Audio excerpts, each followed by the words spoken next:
1001 bukti Yesus bukan Tuhan. Tolong kasih saya satu bukti bahwa Yesus itu Tuhan. Saya tunggu satu aja. Salam satu Tuhan. Para sahabat, dukung semua ya channel Densa News Muslim. Di like, di subscribe, di share sebanyak mungkin untuk supaya mencegah sahabat-sahabat kita di luar sana tidak terpengaruh terhadap pemurtadan. Jadi Bang Zuma, jadi waktu kamu ngomong dari dalam Matius dari berapa? Dari 24 yang 3 sampai 4 itu Bu, kita ini tidak menabrakkan dalam Alkitab kita sendiri, itu enggak salah. Itu ayat itu. Ayatnya gimana Bang? Ayat itu jelas-jelas itu ngomongin tentang nabi kalian. Oh ya? Nabi saya pernah mengaku bertemu. Nabi saya pernah mengaku bertemu. Nabi saya pernah mengaku bertemu dengan Mesias gitu. Di mana Nabi kalian baru lahir 570 tahun dan Yesus baru lahir pada tidak tahun seperti pertama, itu gitu. Saudara. Coba dalami lagi Bibelmu. Kenapa sulit memahami Bibel itu padahal sudah bahasa Indonesia direvisi, diperhalus supaya kalian itu bisa paham loh. Tahun besok direvisi lagi supaya kalian paham. Belum paham juga direvisi lagi, dikoreksi lagi sampai kalian betul-betul paham. Masa nggak bisa? Yesus itu sedang berbicara dengan orang-orang yang hidup di abad pertama, bahwa Mesias palsu dan Nabi palsu itu akan datang bertemu dengan orang-orang yang hidup di abad pertama. Nabiku hidup di abad ke-7. Jangan Anda kait-kaitkan itu. Jangan. Nggak nyambung itu. Pertanyaan Nabi kalian pernah bertemu dengan Yesus enggak? Kenapa bisa-bisa Muhammad menganggap Yesus itu Nabi bukan Tuhan? Apakah dia saksi mata tentang Yesus? Bukan, itu aja pertanyaan. Bukan itu. Yesusnya berkata kepada muridnya, waspadalah kepada penyesat yang datang kepadamu. Yang datang kepada murid Yesus. Siapa yang datang kepada murid Yesus? Paulus atau nabiku Nabi Muhammad? Ayolah saudara, kita bukan kalah menang di sini. Saatnya kita mengedukasi anak bangsa. Coba Anda baca di dalam kitab saudara. Matius 24 nomor 4. Itu ucapan Yesus kepada muridnya yang datang di Bukit Zaitun. Nabi Muhammad tidak pernah datang ke Bukit Zaitun. Yesus didatangi muridnya di Bukit Zaitun, berbicara mengenai pribadi mereka.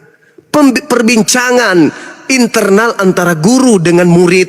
Murid bertanya, wahai guru, ya paman, apa tanda kedatangan kamu? Yesus menerangkan, kalau saya yang datang dibarengi dengan tanda matahari tidak bercahaya, matahari menjadi gelap, bulan tidak bercahaya. Itu tanda kalau saya yang datang. Itu tanda. Jadi kalau ada orang yang berkata kepadamu, ada Yesus di sini, ada Yesus di sana, jangan kamu percaya bila mana tanda itu nggak ada. Tetapi yang mengatakan pernah bertemu Yesus di padang gurun kan Nabi Paulus Anda. Tadi saudara kita ada yang sudah mengaku si Johnson itu Paulus itu nabi. Begitu saudara. Saya nggak setuju sama orang gitu, sorry ya. Tapi Paulus memang nabi, ada dalilnya. Sejak kapan Paulus itu nabi? Dia itu rasul. Kisah para Rasul 13 nomor 1. Ada beberapa nabi di Antioquia, Kirene di Antioquia, kemudian Saulus di Antioquia. Lalu dalil ini mau diapain? Di situ jelas-jelas ada beberapa nabi di Antioquia. Salah satunya adalah Saulus. Kalaupun Anda mengatakan Paulus ini bukan nabi, lalu dari mana ke-13 karangannya? 13 buku karangannya ini dari mana dia dapatkan? Dari Saulus mana? Itu orang Farisi. Sebelum dia Kristen, dia orang Farisi. Iya, dari mana? Dari mana dia mendapatkan 13 buku ini? Karangankah?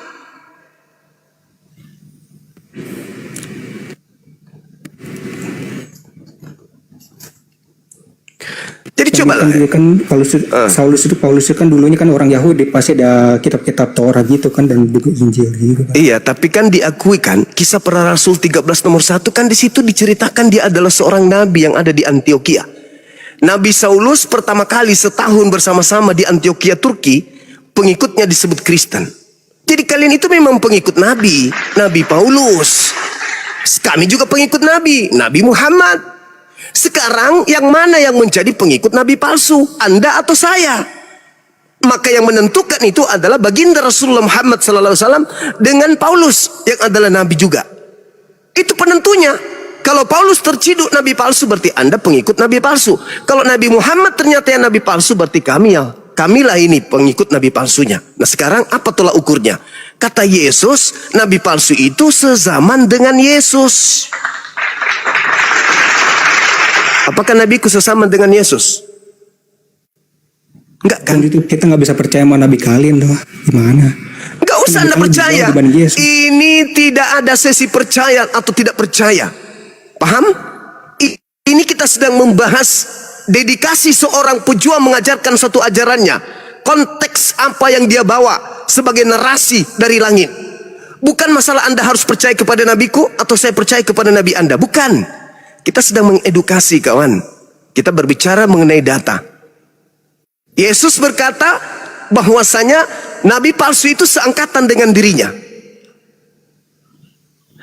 Orang yang kerasukan 8 setan di dalam tubuhnya seangkatan dengan dirinya.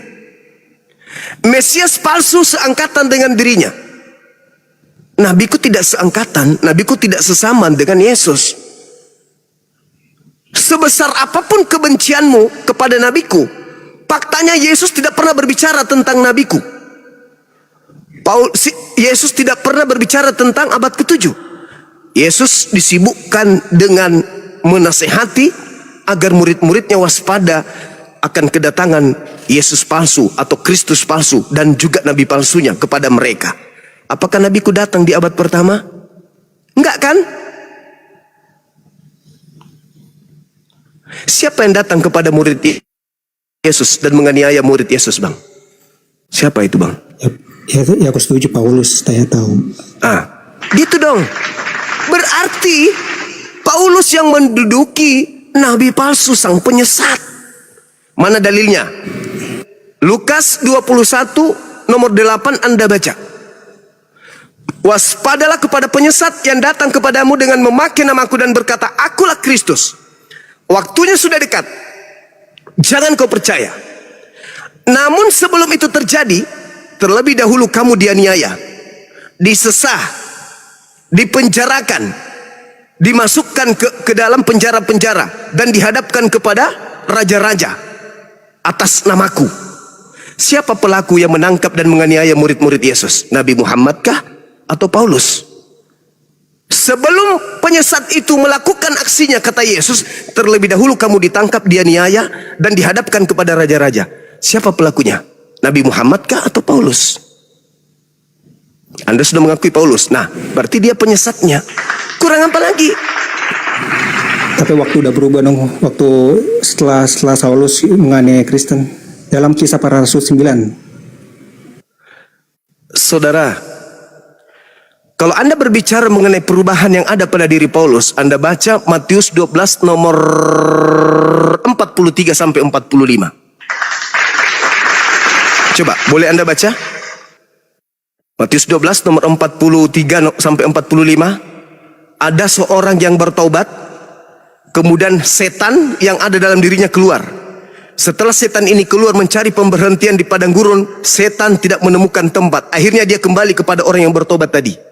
Setelah dia kembali, dia melihat orang yang bertobat tadi itu bersih, benar-benar bertobat.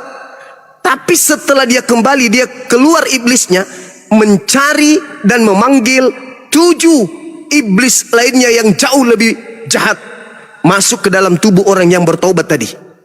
Apa yang terjadi? Orang itu semakin jahat, jauh lebih jahat daripada sebelum dia bertobat. Dan kata Yesus, itu berlaku terhadap angkatan jahat ini. Angkatan jahat ini dimaksud oleh Yesus adalah orang Farisi, ahli kitab orang Farisi, yang mengajarkan kebangkitan pada hari ketiga. Baca Matius 12 nomor 38 sampai nomor 30 sampai nomor 40. Jelas itu. Pertanyaan saya, siapa? Ya, Paulus kan udah diampuni kan? Yang ngampuni siapa? Ya udah, kita nggak perlu Kita Yang nggak perlu bahas tentang kejahatan Paulus lagi, udah. Kan dia udah tobat, gimana? Saudara, bagaimana mungkin dia bisa diterima sebagai nabi kalau dia masih membunuh? Dia harus berpura-pura menjadi orang baik, menjadi orang yang bertobat. Itulah yang diterangkan oleh Paulus, bahwa angkatan jahat ini minta suatu tanda, dan tidak akan diberikan satu tanda apapun kecuali tanda Yunus, 3 hari 3 malam dalam perut bumi. Itu tanda untuk angkatan jahat. Siapa yang mengajarkan kebangkitan pada hari ketiga? Nabi Muhammad kah atau Paulus? Angkatan jahat, Kesaksian mata itu. bukan. Angkatan jahat ini meminta satu tanda, dan tidak akan diberikan satu tanda kecuali tanda bangkit pada hari ketiga. Matius 12 nomor 38 sampai nomor 40. Pertanyaan saya, siapa yang mengajarkan kebangkitan hari ketiga sebagai jalan keselamatan? Nabi Muhammad atau Paulus? Kok kedua itu gak setuju, udah bilang kesaksian mata. Itu pengakuan dari saksi mata, gimana dah? Yesus berkata, orang Farisi angkatan jahat, orang Farisi angkatan tidak setia, minta satu tanda, dan tidak diberikan satu tanda kepada angkatan jahat kecuali tanda Yunus, 3 hari 3 malam di dalam perut ikan.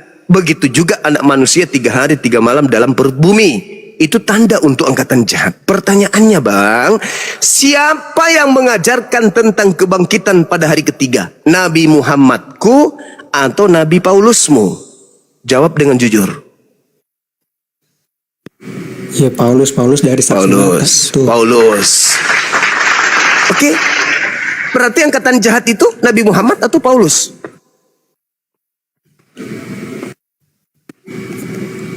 Kalau antara itu sih nggak ada beda sih sama Muhammad. Saudara, Nabi Muhammad bukan orang Farisi. Paulus di dalam Filipi 3 nomor 5, aku ini adalah keturunan Benyamin, saya adalah orang Farisi. Sementara Yesus mengatakan orang Farisi adalah angkatan jahat. Kerasukan setan, 8 ekor setan di dalam tubuhnya. Orang Farisi seangkatan dengan Yesus. Nabiku, apakah orang Farisi? Apakah dia kemudian pernah bertemu dengan murid Yesus? Apakah nabiku pernah minta suatu tanda kepada Yesus? Apakah nabiku percaya kepada kebangkitan hari ketiga? Tidak. Semuanya Paulus. Dan Anda sudah akui bahwa agama Kristen didirikan oleh Paulus. Dengan kata lain, silakan Anda narasikan agama Anda ini. Dari mana? Dari mana agama Kristen ini? Hah? Dari angkatan jahat? Dari orang Farisi? Apalagi angkatan tidak setia? Apalagi nabi palsu?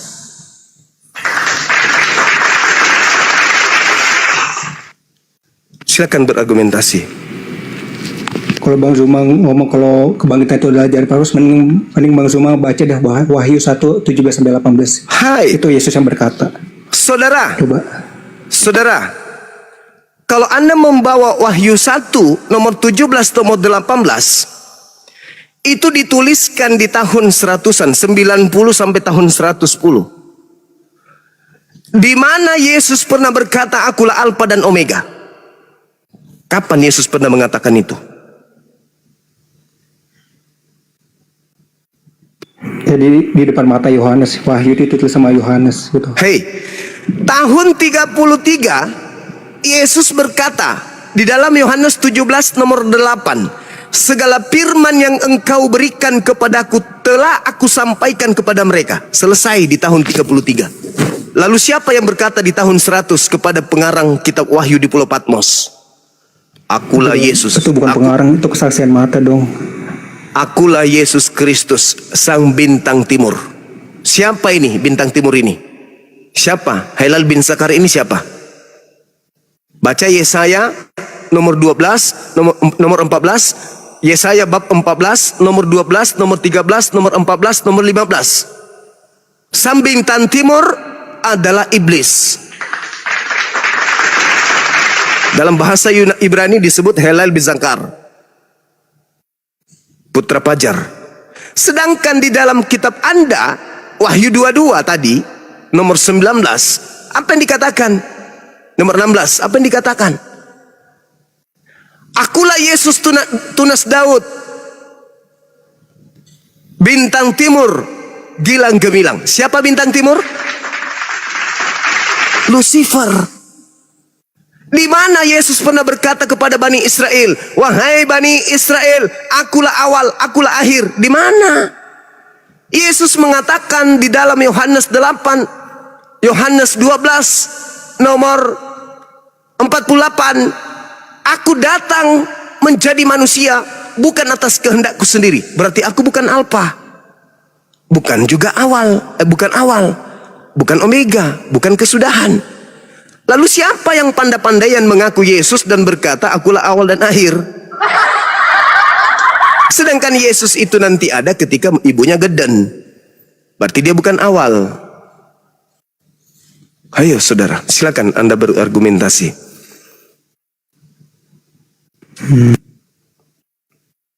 Jadi satu, Nabi Paulus. Yang kedua, Nabi siapa yang di Pulau Patmos? Nabi siapa bang? Yang menerima wahyu di Pulau Patmos itu Nabi siapa? Nabi Paulus satu. Yang di Pulau Patmos ini Nabi siapa? Aduh, saya belum pelajarin. Aduh, bentar-bentar. Itu dia harus Anda pelajari, karena dia Nabi juga, karena menerima wahyu. Kalau Anda lihat di Bilangan 12 nomor 6, apabila di tengahmu ada seorang nabi, maka aku Tuhan akan menyatakan diriku kepadanya melalui penglihatan dan akan berkata kepadanya melalui mimpi. Itulah yang dialami oleh penulis kitab Wahyu. Berarti dia seorang nabi. Siapa dia? Kita nggak tahu siapa. Orang Kristen awal mula mengatakan itu adalah Yohanes, anak Zebedeus. Yohanes anak Nikodemus, iya betul. Tetapi faktanya di dalam Yohanes 21 nomor 24, ternyata bukan murid Yesus yang menulis kitab Wahyu dan bukan juga murid Yesus yang menulis kitab Yohanes. Kok gitu siapa? Yang nulis itu siapa? Masa Paulus? Ya kan? tanya kepada diri kalian, siapa yang menulis kitab Yohanes ini? Matius, Markus, Lukas, Yohanes itu adalah pengakuan dari saksi mata ke-12 muridnya, itu 12 rasul. Oke. Matius, Yohanes itu kan murid Yesus. Oke. Lukas sama Markus itu kan murid dari Petrus sama Paulus. Oke. Sekarang mereka ini saya katakan nabi-nabi Anda. Nabi Lukas, Nabi Markus, Nabi Matius, Nabi Petrus, nabi yang menulis kitab Wahyu, Nabi Paulus itu nabi-nabi Anda. Aduh, sorry banget ya. Nabi terakhir itu Yohanes Pembaptis ya, sorry banget. Nah, sekarang kalau mereka bukan nabi, tadi Anda mengatakan Paulus nabi. Sekarang bukan nabi. Kalau yang terakhir adalah Nabi Yahya, sekarang Paulus ini palsu dong. Dengan kata lain, kalau Anda mengatakan yang terakhir nabi adalah Yohanes, maka dengan kata lain Anda mengakui Paulus ini nabi palsu. Penulis Wahyu nabi palsu, penulis Lukas nabi palsu, semua nabi-nabi palsu. Makanya kematian mereka tak ada yang bagus-bagus matinya. Karena sudah dinubuatkan di dalam Ulangan 18 nomor 19 nomor 20, jika ada seorang nabi yang terlalu berani berbicara atas nama aku apa yang tidak pernah aku firmankan, maka dia harus mati. Mati. Nabi-nabi Anda itu mati semua. Ya, jika Paulus yang menyimpang tentang ajaran Yesus, pasti dalam Alkitab apa yang ditulis oleh Paulus ini pasti mungkin nggak perlu digabung dengan Alkitab dong. Bukan begitu, saudara Kristo. Dengarkan baik-baik. Yesus berkata di dalam Yohanes 17 nomor 8, sesuai dengan penelitian kesaksian yang dituliskan oleh penulis Yohanes. Apa kata Yesus? Konon, segala firman yang engkau berikan kepadaku telah aku sampaikan. Kesaksian Yesus dalam Yohanes 5 nomor 36. Ada kesaksianku yang lebih penting dari kesaksian Yohanes Pembaptis. Bahwa segala mukjizat yang aku lakukan, mukjizat itulah yang bersaksi bahwa aku adalah utusan Bapa. Yesus bersaksi dia utusan. Oke? Sebagai utusan, Yesus berkata dalam Matius 15 nomor 24, aku diutus hanya kepada domba yang sesat dari umat Israel. Yesusnya diutus hanya kepada domba yang sesat. dari umat Israel. Paulusnya mengaku, sorry, ada pembatasan. Jangan main tombak dong teman-teman di bawah, santai aja. Santai, please. Jangan ditombak, biarin. Saya nggak menghujat loh. Oke? Saya bawa data.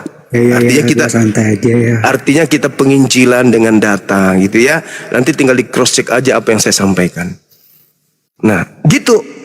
Jadi Yesus berkata, aku diutus hanya kepada domba yang sesat dari umat Israel. Kata Yesus. Paulus berkata, aku diutus kepada non-Israel. Pertanyaannya,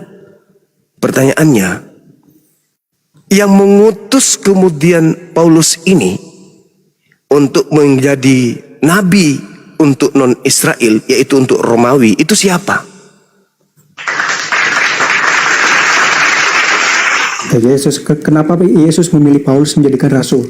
Karena dia itu salah satunya ahli Taurat. Itu aja. Kan itu. Yesus diutus hanya kepada domba yang sesat dari umat Israel. Yesus berkata dalam Matius 10 nomor 5 nomor 6. Yesus berpesan kepada ke-12 muridnya agar jangan ke bangsa lain atau ke jalan orang Samaria, tapi pergilah kepada domba-dombaku yang hilang dari yang sesat dari umat Israel. Itu kata Yesus. Kepada muridnya Yesus berpesan agar jangan ke bangsa lain. Lalu Paulus ini mengaku dia diutus kepada bangsa lain. Siapa yang mengutusnya? Sedangkan muridnya aja Yesus larang ke bangsa lain. Kok ada yang mengaku kalau dia diutus untuk selain dari Israel? Tapi pertanyaan, apa sih yang membuat Paulus itu menyimpang dari Yesus? Apa yang abang tanggap tentang Paulus itu? Mengapa Bang Zuma menganggap kalau Paulus itu ajaran sesat tentang Yesus? Kenapa? Oke. Yesus tidak mengajarkan kemudian Kristen. Yesus mengajarkan Yudaism. Yesus mengajarkan hidup kekal itu adalah menerima dirinya sebagai rasul.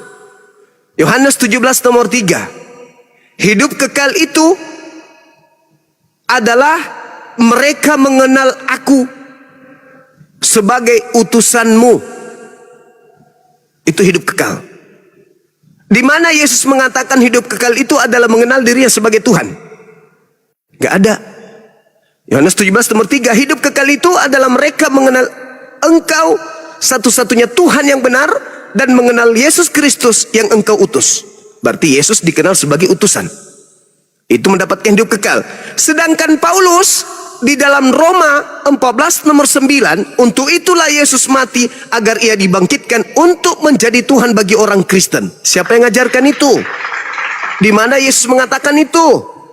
Roma 10 nomor 9, barang siapa yang berkata dengan mulutnya bahwa Yesus itu adalah Tuhan, maka dia akan diselamatkan. Siapa yang mengajarkan Paulus ilmu itu? Jika Paulus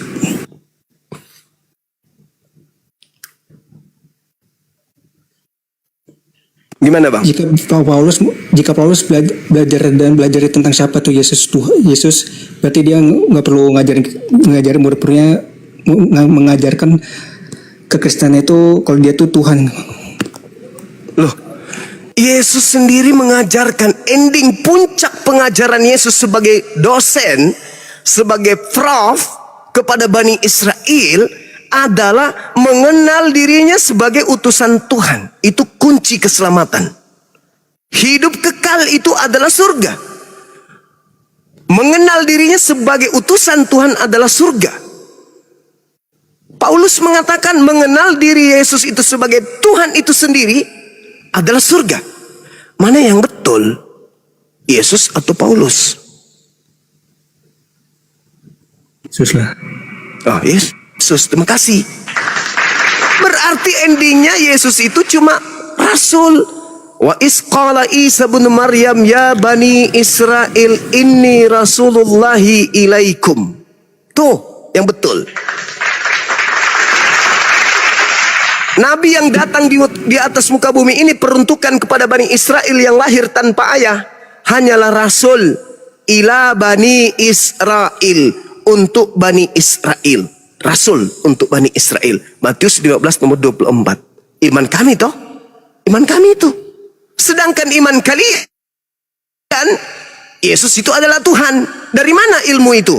Dari Nabi Paulus kalian. Waspadalah kepada nabi palsu, kata Yesus.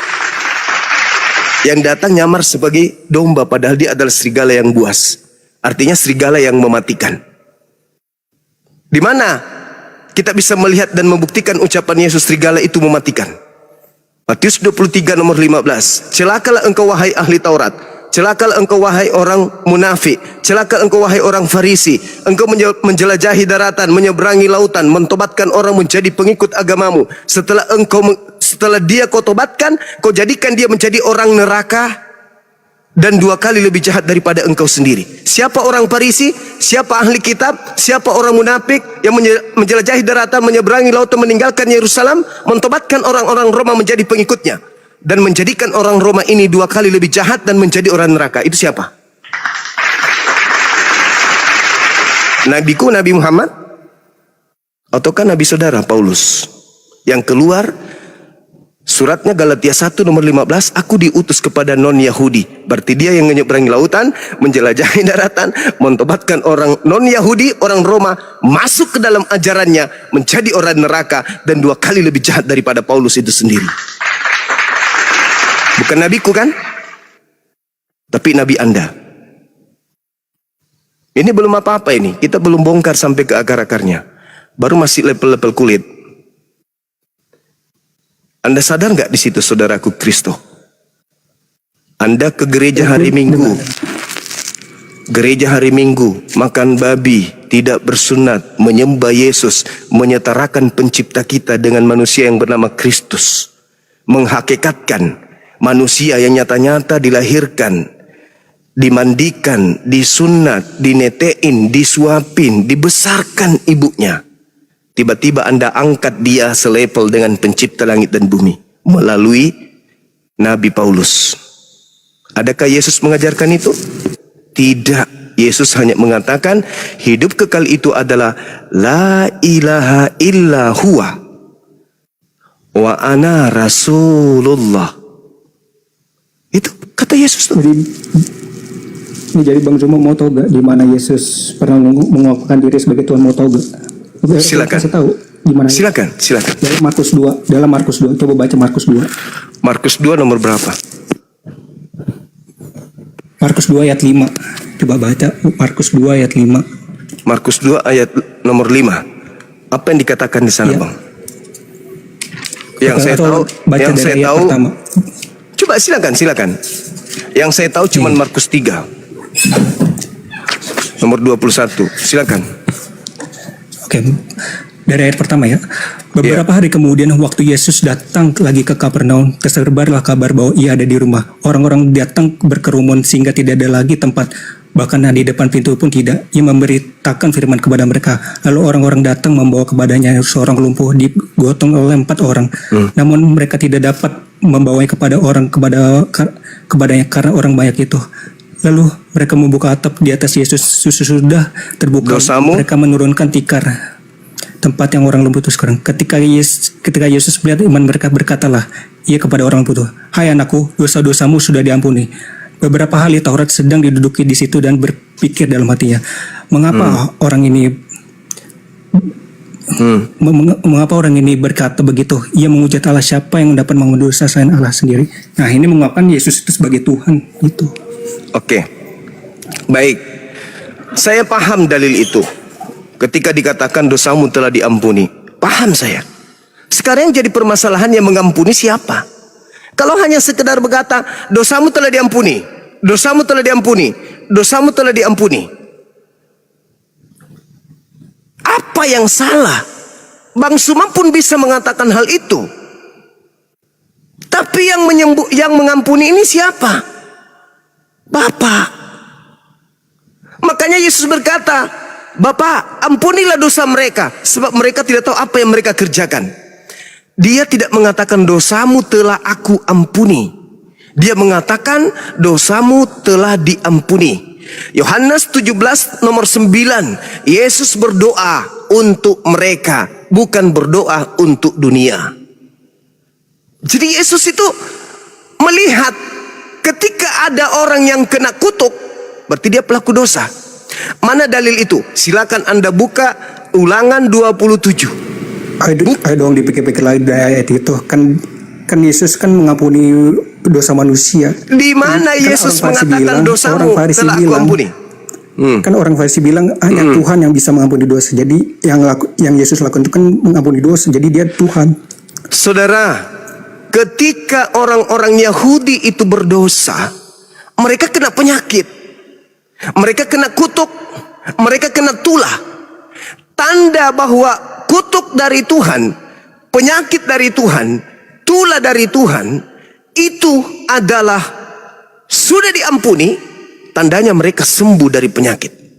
Ketika Yesus datang dengan berbagai mujizat, coba Anda baca di Kisah Para Rasul 2 nomor 22. Hai orang Israel, dengarkanlah, yang aku maksud adalah Yesus dari Nazaret, seorang manusia yang ditentukan oleh Allah untuk melakukan mujizat, tanda-tanda, kekuatan seperti yang kamu lihat yang dilakukan oleh Allah melalui perantaraan Yesus. Jadi bukan Yesus.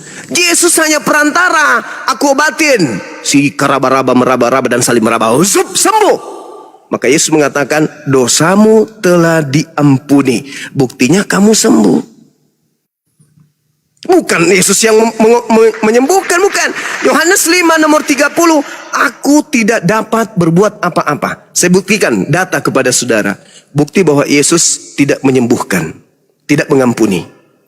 Baca. Coba Bang Suma baca lanjutannya lagi. Baca lanjutan. Sabar. Baca lanjutan dari Markus. Sabar. Baca Yohanes 4 nomor 34. Boleh Anda baca? Atau Yohanes 8 nomor 29. Boleh Anda baca? Silakan. Yesus tidak pernah mengampuni. Bahkan Yesus yang berdoa. Yohanes 17 dari data pertama sampai seterusnya, Yesus menghabiskan waktu berdoa.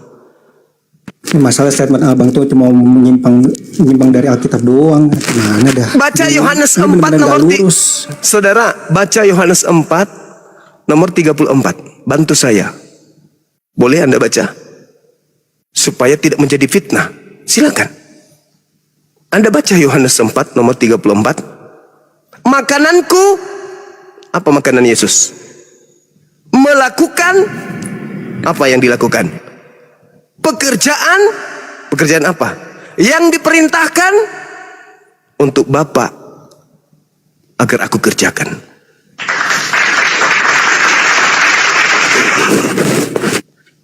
Pengakuan Yesus loh. Bukan pengakuan saya. Iya, pengakuan Yesus ya, betul, gue setuju. Gitu dong. Berarti yang mengampuni siapa? Yesus atau Bapa? Yesus dong ya, kedua-duanya. Yesus. Oke, saudara Kristo, saya kira begitu ya, saudara. Kita gantian dengan teman Kristen yang lain.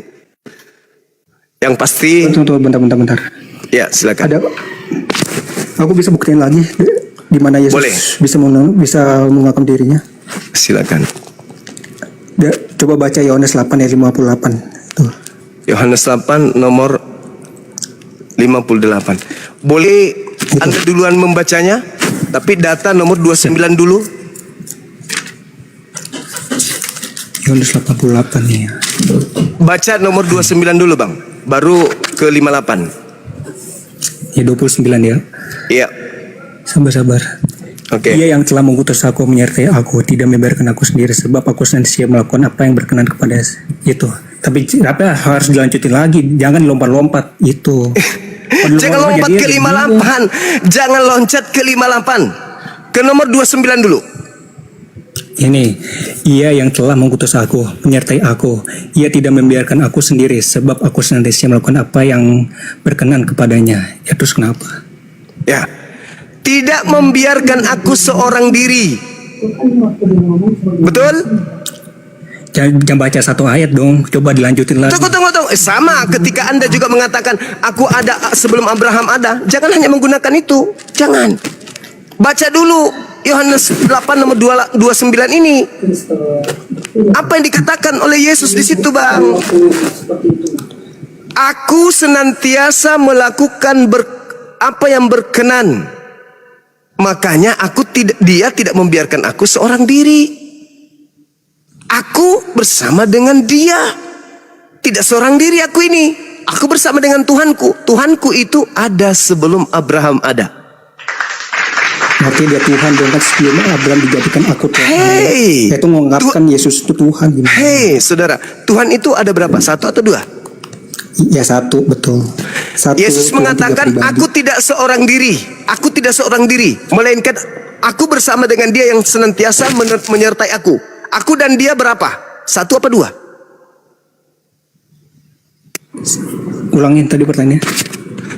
Dia mengatakan dia tidak membiarkan aku seorang diri, melainkan dia senantiasa menyertai aku. Kalau aku tidak seorang diri, berarti aku ada berapa? Satu atau dua? Dua. Ada dua. Tuhan ada berapa? Satu Tuhan, tiga pribadi. Oke, kamu tahu nggak?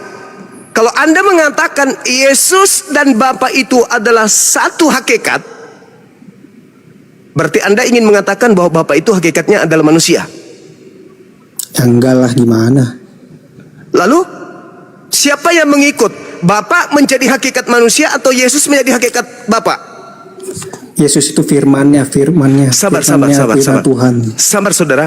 Yesus Anda katakan dan Bapa dua pribadi kan? Iya, dua pribadi. Berarti beda. Ya sama dong.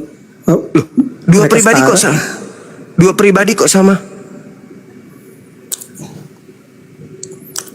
Bapak tuh yang maha kuasa, anaknya itu, putranya itu kan firman menjadi manusia itu.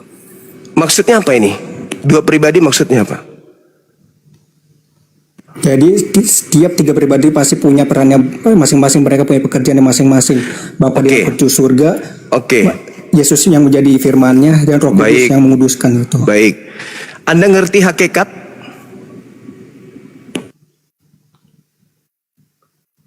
Anda ngerti hakikat? Ya. Apa hakikat itu? Keadaan yang sebenar-benarnya. Betul? Ya, betul. Oke. Anda mau tahu nggak hakikat Yesus itu apa? Tuhan. Oke, kita buktikan ya. Tolong Anda baca di hadapan 8.000 manusia plus 2.000 di YouTube.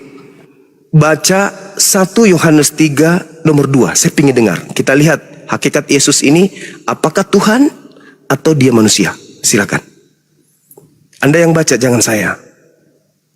Hakikat Yesus dijawab oleh 1 Yohanes 3 nomor 2.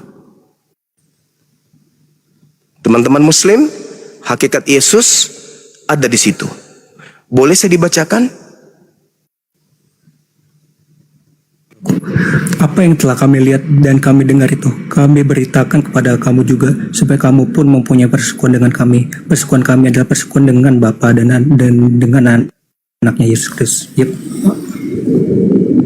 Saudara, coba kamu tenangkan dirimu, kau baca baik-baik. Jangan. Iya, ulangin lagi. Jangan panikan. Apa yang telah kami lihat dan kami dengar itu, kami beritakan kepada Yohanes 3 nomor 2. Tenang, baca pelan-pelan, dengarkan pelan-pelan. Kita berbicara mengenai hakikat Yesus.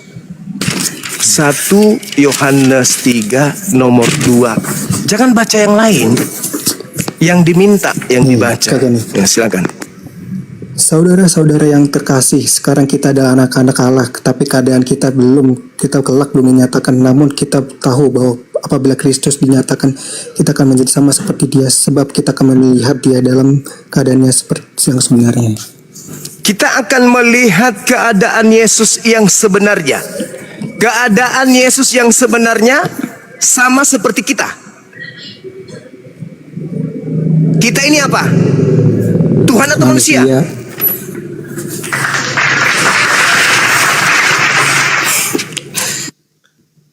Jadi Yesus keadaannya yang sebenarnya, hakikat Yesus adalah Tuhan dan manusia.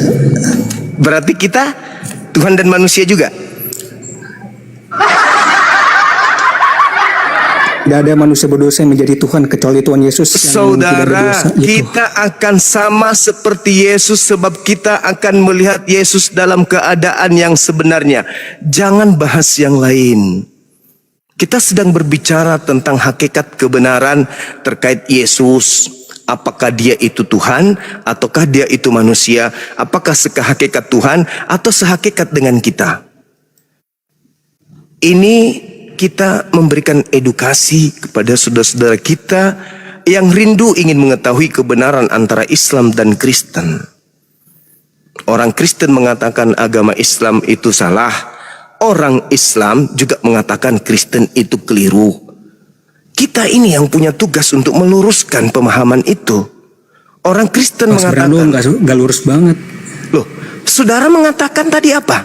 Karena abang terlalu baik banget tafsiran sampai lompat-lompat, makanya jadinya nggak. Anda yang jadi nggak nyambung Anda gitu, yang jadi nggak lurus. mentafsirkan kemudian Yesus itu adalah manusia dan Tuhan, bukan saya. Makanya Anda jangan yang diloncat-loncat, jadi makanya jadi kurang nyambung, makanya mending yang abang tidak loncat baca dulu dari awal sampai akhir. yang tidak loncat itu saya. Anda yang loncat-loncat kemana-mana. Anda mengatakan 1 Yohanes 3 nomor 2 itu hakikatnya adalah manusia dan Tuhan. Kalau hakikat Bapa manusia dan Tuhan juga. Enggak dong. Enggak dong. Berarti Yesus tidak sehakikat dengan Bapa. Tolong hargai kebenaran, hargai ilmu pengetahuan, Mending baca Yohanes hargai 2:30. logika, hargai rasio kita, hargai kodrat kita sebagai manusia yang bisa kemudian berimajinasi dengan dukungan akal yang kita punya. Jangan mengada-adakan sesuatu yang tidak ada. Di situ di 1 Yohanes 3 nomor 2, kita akan sama seperti Yesus sebab kita akan melihat Yesus dalam keadaannya yang sebenar-benarnya. Dalam keadaan yang sebenar-benarnya Yesus, kita akan sama seperti dia. Kalau dia Tuhan, berarti kita juga Tuhan. Kalau kita manusia, berarti dia juga manusia. Karena kita satu hakikat dengan Yesus. Oke? Oke? Nah, Oke? mending Sepakat. abang baca Yohanes 10 ayat 30. Aku dan Bapa adalah satu. Ya itu Yohanes 8 29 tadi Anda lupa? Atau masih kurang? Yesus mengatakan jangan dibaca satu ayat dong, coba dong baca sebelum itu setelahnya. Yohanes 10 itu yang bikin, nomor 30 juga jangan itu yang Anda bikin gak baca. konsisten. Saudara, Itu bikin gak konsisten. Yohanes 10 nomor 30 juga Anda jangan satu baca. Baca satu data. Baca nomor 34, 35, 36. Bukankah di dalam kitab Tauratmu dikatakan siapapun yang diserahi tugas untuk menyampaikan firman, maka dia adalah Allah, dan ketetapan kitab suci firman Tuhan tidak bisa dibatalkan. Berarti siapapun yang menerima firman, bertugas untuk menyampaikan firman kepada siapapun, maka dia adalah Allah. Pembuktiannya, Keluaran 7 nomor 1, Musa diutus menjadi Allah, menjadi Elohim bagi Fir'aun. Yohanes 3 nomor 34, siapapun yang diserahi tugas untuk menyampaikan firman, maka Tuhan akan memberikan rohnya yang tak terhingga kepadanya. Siapapun. Jangan Anda kemudian melarikan materi kita. Yang terakhir buat saudaraku, baca Yohanes 8 nomor 15, 16, 17. Yesus mengaku aku dan Bapa adalah dua. Jangan dipersingkat dong, harus baca dari 1 sampai 59. Ya, Tidak seperti itu cara belajar Bibelnya. Pendeta Gimana ketika dia maksudnya? berkhotbah, Yang itu aja saudara. bikinnya jadi- Pendeta kalau dia berkhotbah di gereja, begitu juga pastor kalau dia mengadakan kemudian kebaktian, pendeta hanya membacakan data-data yang bisa menguatkan keyakinan saudara. Dia tidak membaca dari data 1 sampai selesai. Mereka hanya mengejar perpuluhan. Sedangkan kalau Tergantung saya ajaran mereka mengatakan, saya berani mengatakan, Yesus mengaku aku dan Bapa adalah dua. Dalilnya, Yohanes 8, nomor 15. Engkau menghakimi manusia, aku tidak menghakimi manusia satu orang pun. Namun, apabila aku menghakimi manusia, maka penghakimanku itu benar. Sebab, aku tidak seorang diri. Bukankah di dalam kitab Tauratmu dikatakan dua saksi adalah sah? Akulah yang bersaksi tentang diriku, satu, dan Bapakku yang mengutus aku juga bersaksi tentang diriku, dua. Bukankah di dalam kitab Tauratmu dikatakan dua saksi adalah sah? Aku yang bersaksi tentang diriku, satu, dan Bapa yang bersaksi tentang aku juga adalah dua. Aku dan Bapa adalah dua. Berarti sekarang abang gimana dah? Kita nggak percaya sama pemikiran abang gimana? Itu Kita dalil, masih percaya sama kawan. Alkitab kita. Itu dalil aku baca. Yohanes 8, 15, 16, 17. Coba baca Yohanes 10:30 bilangnya bersatu, nggak ada, bukan berdua, gimana? Dalilnya mengatakan aku dan Bapa adalah dua. Kenapa Yesus mengatakan aku dan Bapa adalah satu? Satu apa? Satu Kita nggak apa? percaya Tuhan itu dua, kita percaya Tuhan itu satu, Tuhan tiga pribadi. Maka dari itu Yesus bukan Tuhan. Mana? Aku dan Bapa satu. Oke, sekarang berikan saya bukti. Saya mampu memberikan bukti kepada saudara 1001 bukti Yesus bukan Tuhan. Tolong kasih saya satu bukti bahwa Yesus itu Tuhan. Saya tunggu satu aja. Disaksikan oleh 9.000 orang. Satu bukti ketuhanan Yesus. Kalau ada, saya buka masker sekarang. Satu aja. Bukti ketuhanan Yesus. Kubuka masker ini, langsung kesobek. Yohanes 20 ayat 28. Silakan Anda baca. Nih, bentar ya. Anda yang baca, jangan saya. Nanti Anda bilang saya ngibul, curi-curi data, atau comot-comot data. Silakan. Yohanes 20, nomor 20. Ya, itu sangat familiar. Penghandi pun tahu, anak-anak kecil pun tahu. Silakan. Ini bukti kalau Yesus itu Tuhan. Silakan. Menurut Anda. Nih, ini kan judulnya tentang Yesus menampakkan diri kepada Tuhan. Dalam ayat 28, Thomas menjawab dia, "Ya Tuhanku, Allahku." Dan dikata Yesus kepadanya, "Karena engkau telah melihat aku, engkau percaya. Berbahagialah mereka yang tidak percaya, tidak melihat, namun percaya." Tapi Apa bukti ketuhanannya? Apa? Mana bukti ketuhanannya? Mana? Yesus tidak pernah membantah Thomas itu kan, membantah Thomas untuk menuhankan dia kan, gitu. Apa ini? Apa bukti ketuhanannya apa? Apa? Saya buka masker ini sekarang ini. Buktinya Tuhan Yesus tidak pernah membantah Thomas bahwa untuk Yesus itu menuhankan adalah dia. Tuhan. Saya katakan kepada saudara, saya mampu membuktikan 1001 bukti Yesus bukan Tuhan. Saya hanya minta satu bukti Yesus itu Tuhan. Kalau ada 1000 mata memandang 10.000 lebih, aku buka masker saat ini juga. Silakan kasih saya bukti Yesus itu Tuhan. Bukti yang saya minta. Silakan. Matius 16. Matius 16 lagi. Tadi Matius Yohanes 20. Gagal. Sekarang Matius 16. Silakan. Iya, 16. Silakan.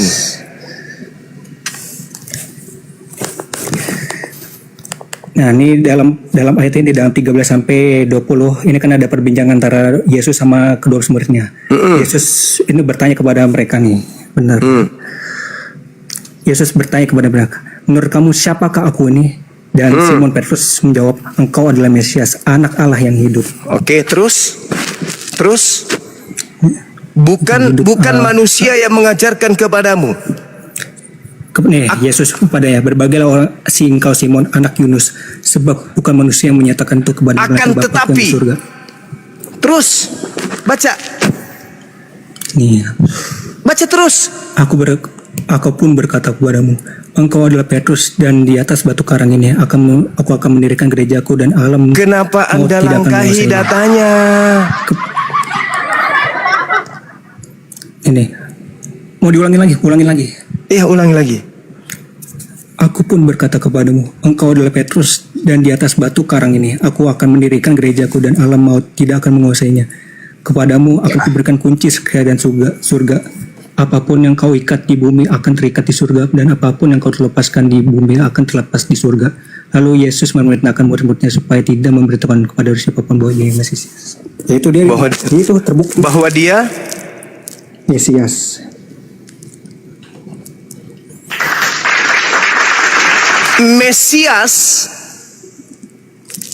adalah manusia yang diurapi. Betul nggak? Betul nggak? Betul nggak? Ya. Saya minta bukti ketuhanan, bukan bukti kemanusiaan. Masker saya buka ini. Ya itu ketuhanan gimana sih? Bagaimana bisa Tuhan? Mesias itu manusia yang diurapi Tuhan. Yang saya minta bukti ketuhanan. Abang malah nyangkal gimana sih? Abang malah nolak Tuhan Yesus. Oke, saya ulang. Disaksikan oleh 10.000 mata memandang, di YouTube juga banyak yang melihat. Coba definisikan apa Mesias itu. Mesias adalah penyelamat dunia. Hai, jangan kau lari ke Shalom. Mesias adalah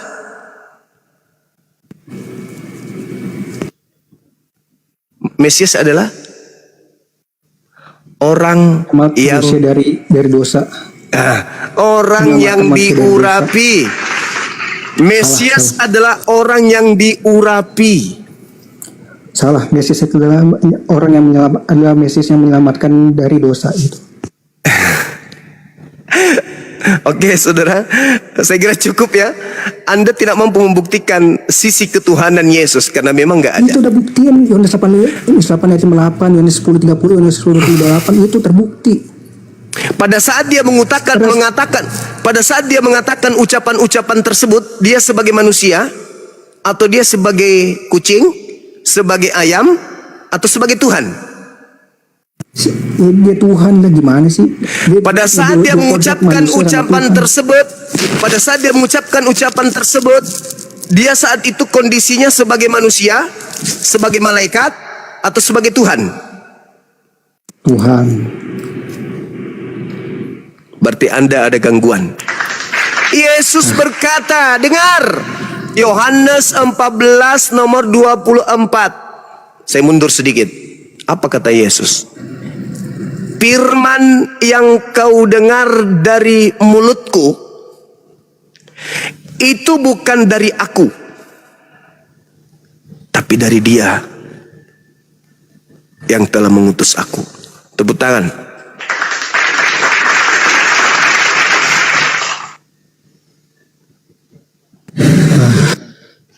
Gimana? Firman yang kau dengar dari mulutku itu bukan dari aku, tapi dari Dia yang telah mengutus aku. Apakah dia ketika dia mengatakan Alkitab sih? Saya masih percaya Alkitab dibanding tafsiran abang gimana? Yohanes 14 nomor 24 boleh kau bacakan kepada saya? Saya tidak usah mentafsirkan. Silakan.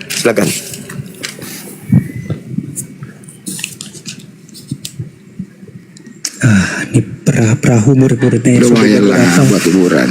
Beberapa mil jauhnya dari pantai dan diombang-ambingkan gelombang. Yohanes 14 nomor 24. Salah, maaf.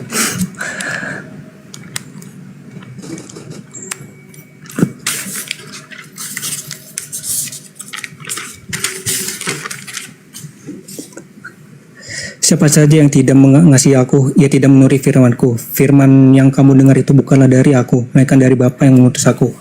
Ya. Coba mending baca Yohanes 1 sampai 14 itu. Sudahlah bang, Yesus sendiri yang mengatakan, ya Bapa firman yang kau dengarkan dari aku itu bukan dari aku, tapi dari Dia yang telah mengutus aku. Jadi sekalipun Yesus berkata, akulah Tuhan, tidak ada Tuhan selain aku, maksudnya bukan Yesusnya, Dia hanya sebagai penyampai firman dari Bapa yang Dia wakili di atas muka bumi ini. Karena setiap yang baca itu cuma pakai opini abang doang, bukan menerima ayatnya kayak gitu, kayak Yesus itu Tuhan, abang nggak pernah terima. Di mana dalilnya Yesus itu mengaku Tuhan? Di mana? Mana dalilnya bang? Itulah. Itu udah berkali-kali. Yohanes 8:58. Astagfirullahaladzim ya. Ya Allah ya Karim. Bukankah tadi kita sudah mengatakan Bapa yang mengutus aku tidak tidak meninggalkan aku, dia mengasihi aku dikarenakan aku senantiasa melakukan apa yang berkenan kepadanya. Itu dalil, saudara.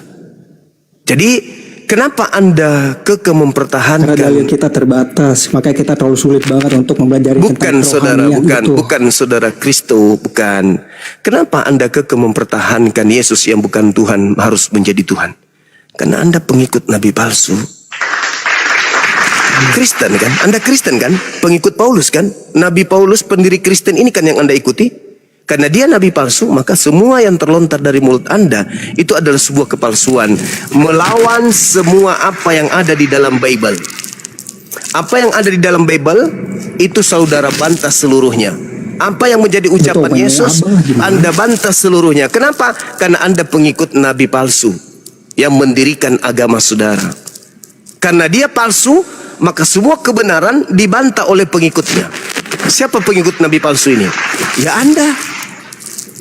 Anda bantah semua data. Anda bantah semua data yang ada dalam Bible Anda. Yang mengatakan bahwa Yesus itu bukan Tuhan. Semua narasi yang Anda bangun bahwa Yesus itu Tuhan, itu berlandaskan atas pondasi yang diajarkan oleh Nabi Paulus Anda. Lagi mulu, suka banget sama Paulus.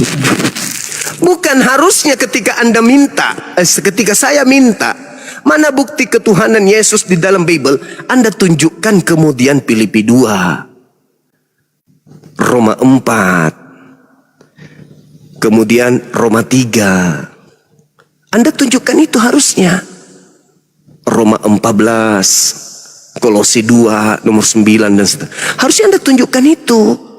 Supaya ketahuan bahwa ketuhanan Yesus itu benar-benar murni ajaran nabi palsu. Nabi Paulus.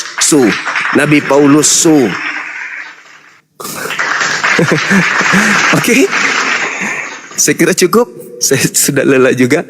Bang Handi silakan masuk sejenak. Iklan dulu Bang Handi. Iklan dulu. Bang Handi monitor. Saya mau minum kopi dulu.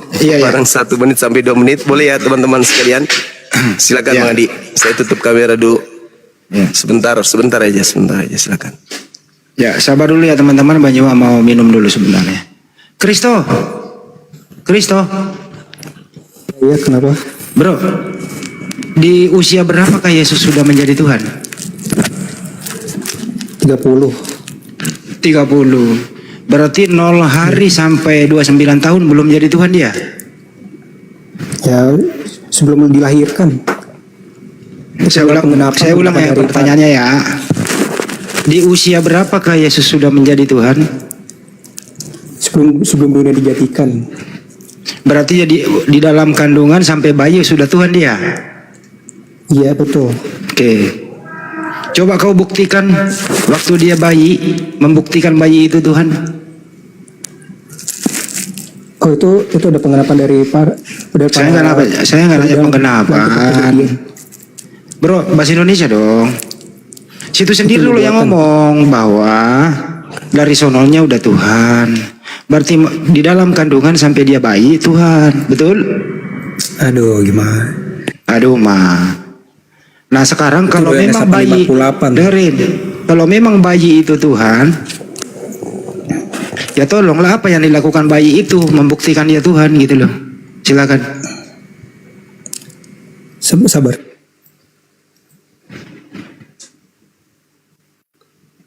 Misalnya dia lagi nenen sama ibunya gitu, apakah itu Tuhan yang nenen?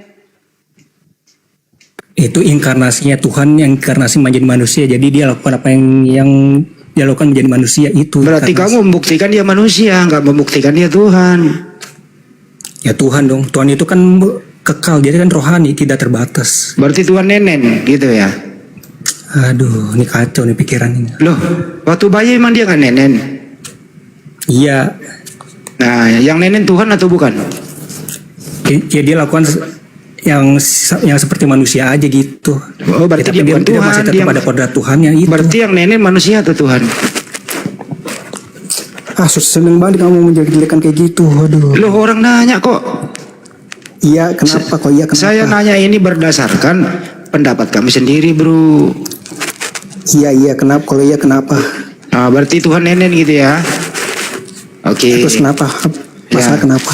Enggak ada masalah. Orang nggak nyari masalah kok. Nah, waktu Bunda Maria ya menyusui Tuhan, siapa Tuhannya Maria? Apa ulang-ulang? Waktu Maria menyusui Tuhan, siapa Tuhannya Maria? Yesus lah, anaknya Yesus Kristus. Berarti Tuhannya Maria bayi itu yang dia susui gitu ya? Iya, kok iya kenapa? Enggak apa-apa. Jadi Nggak nggak apa-apa, masalah bro. dong. Ini dia lakukan apa yang dia lakukan dalam itu hanya karena menjadi manusia itu. Ya jangan jadi masalah dong. Saya kan nggak nyari masalah, cuma nanya apa lu? Menurut kamu masuk Apapun akal itu, nggak sih? Masuk Apapun akal itu, nggak sih? Yesus Dengerin dulu tidak bro. pernah melakukan Bro, dosa apapun. bro, masuk akal nggak? Apa? Tuhan itu membutuhkan air susu ibu. Aduh, iya. Aduh. Iya, Oh, masuk akal. manusianya. Tuhan menjadi manusia yang bayi itu nyawa. Oh berarti Yesus waktu bayi belum Tuhan. Jadi menurut Anda, Yesus waktu bayi belum Tuhan dia hanya manusia. Dibilang Tuhan menjadi manusia, jadi lakukan apa yang jadi Yesus akan menjadi manusia. Oh waktu manusia dia Tuhan nggak? Iya Tuhan dia. Oh jadi dia bukan manusia dong, dia Tuhan. Oke, coba aku tanya ke Bang. Apakah manusia dan Tuhan itu sama? Beda kan inkarnasi, ini beda lagi. Saya ulang ya. Tuhan kan bisa Saya menjadi ulang apa nih. aja. Tuhan tuh maha Saya kuasa. ulang. Dia bisa menjadi manusia. Dengerin. Apa bedanya manusia dan Tuhan? Tuhan itu pencipta. Dan manusia itu diciptakan. Oke, Yesus manusia nggak? Apa? Yesus manusia atau bukan? Iya, manusia dan Tuhan. Manusia. Manusianya Yesus itu diciptakan nggak? Iya. Siapa yang Tuhannya ciptakan? tidak. Siapa yang ciptakan manusianya Yesus? Ya Tuhan. Tuhan siapa namanya? Ya Allah. Oh, berarti bukan Yesus. Ini. Inkarnasi. Gimana sih? Saya ulang kembali Yesus kan ya. inkarnasi. Yesus Saya ulang kembali inkarnasi ya. yang dulu Tuhan jadi manusia. Dengerin, siapakah yang menciptakan manusianya Yesus? Ya Tuhan, kenapa? Tuhan siapa namanya Tuhan itu? Ya nggak masalah dong. Siapa? Ya Tuhan bisa menjadi apa aja kan nggak apa-apa. Saya nggak nanya itu. Siapakah yang menciptakan manusianya Yesus? Ya Tuhan. Emang Siapa kenapa? nama Tuhan itu? Kuasa itu kenapa? Siapa Tuhan itu yang menciptakan Yesus? Ya Allah. Oh Allah yang menciptakan Allah, Bapa, Tuhan. Putra, dan Roh Kudus. Jadi Allah yang menciptakan Yesus. Kan dibilang inkarnasi, jadi yang Tuhannya masuk ke dalam manusia gitu. Oh, Emang kenapa manusia itu kenapa? oh jadi Bapak disuruh. Udah banyak banget, udah selesai minum kopi. Ah. Jadi maksud nih. Jadi maksud abang. jadi Tuhan menurut tidak bisa kamu menjadi manusia. Tuhan begini, Tuhan itu menjadi manusia atau Tuhan masuk ke dalam diri manusia? Tuhan masuk ke dalam manusia. Tuhan masuk ke dalam manusia. Jadi Tuhan itu Tuhan besar. bercampur, jadi Tuhan campur manusia. Ya dia punya dua kodrat, 100% Dua manusia, 100% kodrat. Tuhan. Baik. Kalau begitu apanya Yesus yang Tuhan? Ya segala penebusan dosa. Saya nggak Cara tanya. Yesus kan pengajarannya- punya kaki sampai kepala. Itu aja masalahnya kalau abang yang nyangkal kayak gitu. Pertanyaannya kayak gitu, adalah, teman saya. apakah ujung kaki sampai ujung rambut dalam diri Yesus itu Tuhan atau bukan? Kalau dia kenapa? Kan inkarnasi. Dia bilang Saya nanya inkarnasi. bukan karena si menulu. Lu selalu sih mau beli terasi. Ntar dulu. Yesus kan punya fisik jasmani tuh. Jenis kelamin laki-laki. Nah, fisiknya Yesus yang laki-laki ini Tuhan atau bukan? Iya Tuhan. Oke, banyak banget. Lanjut lagi. Saya Lanjut Bang Handi, lanjut. Udah kasihan dia. Udah kasihan udah. Belum selesai. Ya. Jadi jasmaninya Yesus itu Tuhan atau bukan? Dia masih tetap Tuhan. Hah? itu masih tetap Tuhan. Oh, jasmani Yesus Tuhan. Iya, dia Tuhan. Oke, yang mati di salib Tuhan. Tuhan Yesus. Iya, Tuhan bisa mati nggak apa-apa dong. Oh, Tuhan mati, selesai. Tuhan mati. Oke, saya bertanya, Wan. Oke, saya bertanya sama Abang. Apa sih arti dari mati itu apa? Arti dari mati itu apa? Mati itu berpisahnya roh dan jasmani. Salah. Yang benernya yang mati mana? itu terpisah dari roh dan dari manusianya. Iyalah, jasmani itu manusianya, kuciluk. Ya udahlah Bang Juma, gimana? Ganti pemain. Iya, Bang Andi, kita silakan. Saudara Kristo, makasih ya atas waktunya untuk berbincang-bincang. Oke, kita sedikit Saya waktu masih lagi ya Bang tetap Handi. Habis itu jam 12 Bang Handi ya. Habis itu kita buka komal untuk bersama dengan teman-teman yang lain ya. Nggak, sini aja buka Bang Juma buka semua di sini. Nanti saya ngatur, Bang Juma standby aja. Nanti dibutuhkan baru ngomong. Naik teman-teman yang lain gitu. Ini buka permanenannya, nanti buka. Ini kan bisa naikin yang lain. Sini aja. Jangan Bang Handi. Kita juga rindu di komal teman-teman kita. Kalau di sini berarti saya memonopoli komal. Gitu. Saya mau bertanya. Jadi ya Bang Handi. Tanya. Iya, oke.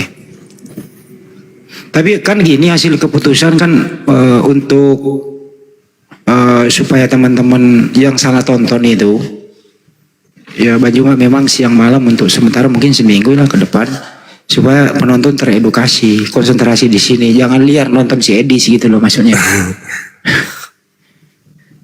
Edis pun ditunggu dari tadi siang, saya tunggu nggak datang. Mungkin dia yang datang itu habis itu dia kabur.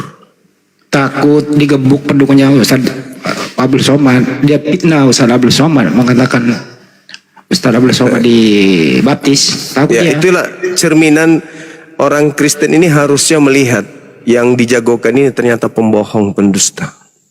Itu adalah bohong besar, dusta besar yang telah dia lakukan. Itu yang mau dijadikan sebagai panutan. Ya, kalau saya sebagai orang Kristen sih gak layak. Tapi ya namanya juga Kristen kan ya. Saling mendukung satu sama lain, meskipun ya menurut pandangan Islam itu keliru, tetap aja pasti didukung. Kebohongan besar loh itu. Fitnah yang sangat luar biasa dibuatnya. Intinya itu Bang Juma, di sini Siap. mau dia benar mau dia salah, yang penting dia menghujat, yang penting dia provokatif, harus didukung. Itu intinya. Iya. Oke, dicari di saudara kita suruh istirahat aja dulu Bang Handi. Ya. Kita cari teman. Tapi Kristo sebelum turun mau nanya apa Kristo? Sebelum saya ganti. Oke, saya mau bertanya. Mana Tuhan itu bisa sih menjadi manusia menurut opini Abang? Silakan Bang Juma. Apa katanya? Apakah Tuhan itu bisa menjadi manusia menurut Anda? Apakah Tuhan bisa jadi manusia? Menurut Abang, ya. Tidak bisa. Bertanya. Nggak bisa. Itu Kenapa? adalah sifat yang mustahil. Ya tidak bisa, namanya Tuhan. Nggak bisa jadi bukan Tuhan. Tuhan itu maha kuasa. Ketika dia menjadi manusia, maka itu bukan Tuhan. Yang bisa menjadi manusia itu daging, darah, saripati, tanah, air. Itu yang bisa jadi manusia. Pencipta langit dan bumi gak bisa jadi manusia, gak bisa. Karena Jika kenapa? Abang bilang, Karena kenapa? Karena pencipta langit dan bumi itu maha kuasa, sedangkan manusia itu tidak maha kuasa. Jadi Tuhan yang maha kuasa tidak bisa menjadi tidak maha kuasa. Paham sampai sini? jika Tuhan itu maha kuasa, kenapa tidak bisa menjadi manusia? Karena Apakah dia Tuhan itu tidak. lemah? Saudara, Atau Tuhan ini lemah? maha tinggi. Saya kasih contoh, Tuhan maha tinggi, manusia maha rendah. Yang dikatakan Tuhan selama-lamanya maha tinggi. Karena dia selama-lamanya maha tinggi, maka dia tidak bisa turun rendah. Karena dia Tuhan. Dia maha kuasa. ini tidak maha kuasa. Karena Tuhan ini maha kuasa, maka dia tidak bisa turun setara dengan makhluk. Kalau dia turun setara dengan makhluk, berarti dia tidak maha kuasa. Gak bisa, itu sifat mustahil melekat pada diri Allah. Mustahil Tuhan itu mati, mustahil Tuhan itu hina, mustahil Tuhan itu lemah, mustahil Tuhan itu tidur, mustahil Tuhan itu lapar. Itu sifat-sifat mustahil bagi Tuhan itu ada. Karena kenapa? Yang namanya Khalik itu maha perkasa, maha kuasa. Jadi yang betul adalah Tuhan maha kuasa menciptakan manusia lahir tanpa ayah ibu. Tuhan maha kuasa menciptakan manusia ada ayah tanpa ibu. Tuhan maha kuasa menciptakan manusia ada ibu tanpa ayah. Itu baru dibilang maha kuasa. Salah kalau Tuhan turun menjadi manusia. Itu konsep pagan. Di dalam Filipi 2 nomor 6 nomor 7 itu paganisme. Bagaimana mungkin pencipta langit dan bumi ini hilang menjadi manusia? Coba Anda lihat. Ketika Tuhan menjadi Yesus, Tuhan tidak ada, yang ada hanya Yesus. Apa kata Yesus? Aku tidak dapat berbuat apa-apa dari diriku sendiri. Panik dunia. Loh, kau kan Tuhan, kok kamu gak bisa berbuat apa-apa? Gimana ini? Oh, aku sekarang dalam keadaan manusia loh. Aku kosong sekarang ini. Filipi 2 nomor 6 nomor 7 8. Tuhan datang mengosongkan diri dan tidak mempertahankan ketuhanannya, melainkan mengosongkan diri dan mengambil rupa manusia dan menjadi sama seperti manusia, bahkan taat sampai mati di atas tiang salib. Panik dunia. Tuhan mengosongkan diri, tidak mempertahankan ketuhanannya. Lalu yang menjaga alam semesta ini kita siapa? Tuhan lagi tidur. Yang menjaga samudra raya, menjaga langit, yang menjaga semua eksistensi yang ada di atas muka bumi, sistem ekosistem yang ada. Siapa yang menjaga itu semua? Tuhannya tidur. Jadi mustahil. Ada pendapat Tuhan bisa saja menjadi apapun. Tidak bisa. Saya orang pertama yang membantah itu. Tuhan bisa menjadi apapun, berarti Tuhan bisa jadi setan. Tuhan bisa menjadi kuman. Kalau Anda mengatakan maha kuasa itu adalah bisa menjadi apapun, Tuhan menjadi toples, Tuhan menjadi sikat gigi, bisa? Tidak. Yang namanya Khalik berada pada hakikat yang maha kuasa, dan dia tidak sedikit pun tersentuh dengan dimensi kemanusiaan, dimensi makhluk. Di luar Tuhan semuanya makhluk. Apakah Tuhan bisa jadi manusia? Nggak bisa. Loh, kalau begitu Tuhan tidak maha kuasa? Oh tidak, justru karena dia maha kuasa, maka dia tidak jadi manusia. Jangan Anda katakan manusia itu bisa menjadi mobil, bisa menjadi ini, tidak bisa menjadi mobil karena dia tidak maha kuasa. Saudara, jangan ambil analogi seperti itu. Seekor sapi, kalau dia menjadi ayam, sapinya hilang. Dia jadi ayam. Bisa nggak ayam ini bunyi sapi? Nggak bisa. Pencipta langit dan bumi ketika mengambil manusia, diri manusia menjadi dirinya.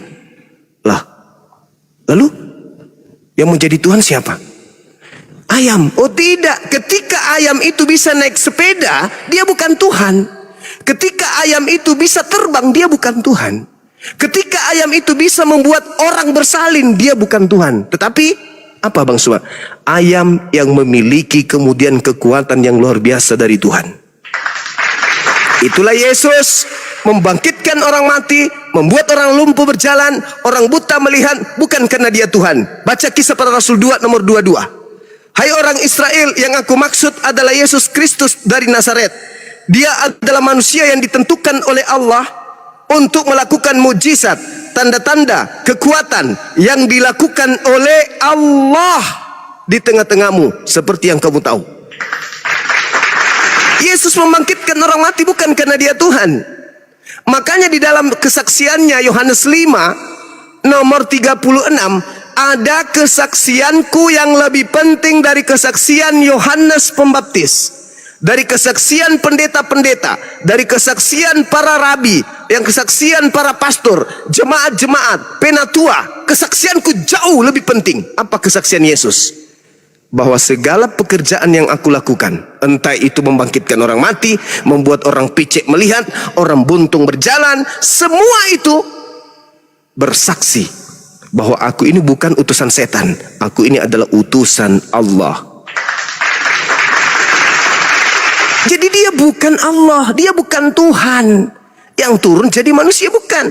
Dia adalah instruksi dari Tuhan kepada Maria. Hei Maria, aku ingin engkau hamil. Bagaimana mungkin? Aku nggak pernah dijamah laki-laki. Aku yang mau. Tak ada yang bisa menghalangi.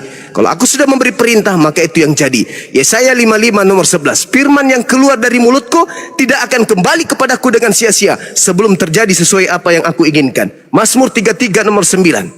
Aku berkata jadi, maka jadi. Aku memberikan perintah, jadi, maka jadi. Innama amruhu idza arada syai'an ayakula lahu kun fayakun. Mazmur 33 nomor 9. Jadi ketika aku katakan hamil Maria, mau ada suamimu, mau tidak ada lakimu, kalau aku yang berkehendak, mau tidak mau kau harus hamil. Lahirkan hambaku yang suci. Kisah para Rasul 4 nomor 30. Hambaku yang suci bernama Yesus tanpa suami. Hamil, lahirkan. Ini perintah. Sip. Kun payakun. Hamil Maria, lahir Yesus. Siapa Yesus ini? Anak manusia yang lahir secara ajaib. Itu dinubuatkan. Nggak ada nubuatan Tuhan jadi bayi. Oke, mau tunjukin. Silakan. Yesaya 9 nomor 6. Kejadian 3 ayat 15. Itu sebuah nubuatan. Nggak ada hubungannya. Nggak ada hubungannya. Kejadian 3 nomor 15. Keturunanmu, siapa punya keturunan? Maria atau Hawa? Jujur. 1. Kan 2. Keturunan lagi. Keturunanmu, siapamu di situ? Baca Kejadian 3 ayat 15. Siapamu di situ, saudara? Siapamu di situ? Keturunanmu, Hawa atau Maryam? Maria. Kan bilang keturunannya lagi. Coba baca dong. Oh, tidak bisa, tidak bisa. Keturunan siapa? Keturunan Hawa atau keturunan Maria? Yang tidak punya suami, itu yang tidak menikah itu. Nggak ada di situ, nggak ada. Jangan kamu mengambil kitabnya agama lain hanya untuk melantik Tuhanmu ini yang lahir tanpa ayah. Jangan. Keturunanmu akan menjadi musuh bagi keturunannya. Keturunan iblis dan keturunan Adam. Siapa aja keturunan Adam? Langsung Yesus? Enggak dong. Ada Habil, ada Kain. Kenapa mereka saling bunuh? Karena pengaruh iblis. Karena memang iblis adalah musuh daripada Adam dan keturunannya. Jelas itu. Jangan lari ke Yesus. Apa hubungan? Lagi. Siapa yang mengajarkan Anda bahwa Kejadian 3 nomor 15 ini adalah Maria? Lagi-lagi nabi palsu. Nabi palsu pasti. Roma 5 nomor 12. Pasti si nabi palsu yang mengajarkan Anda. Oleh karena satu manusia Adam menjadikan dosa menjalar turun ke bumi kepada seluruh manusia. Nabi palsu kan yang mengajarkan itu? Betul? Aku baca Kejadian 3 ayat 15. Silakan. Aku akan mengadakan permusuhan antara engkau dan siapa yang mengadakan permusuhan? Dan keturunannya. Oke. Siapa yang mengadakan permusuhan itu? Antara Tuhan dan iblis tuh. Berarti Tuhan yang membuat permusuhan. Karena jatuhnya dalam manusia berdosa. Iya. Oke, aku lanjut lagi nih. Siapa yang menciptakan permusuhan antara Tuhan dengan antara manusia dengan iblis? Manusia yang menciptakan. Hei, aku akan mengadakan permusuhan. Siapa yang mengadakan ini? Ya iblis. Itu Hei, aku di situ siapa? Ini aku akan mengadakan itu Tuhan. Tuhan.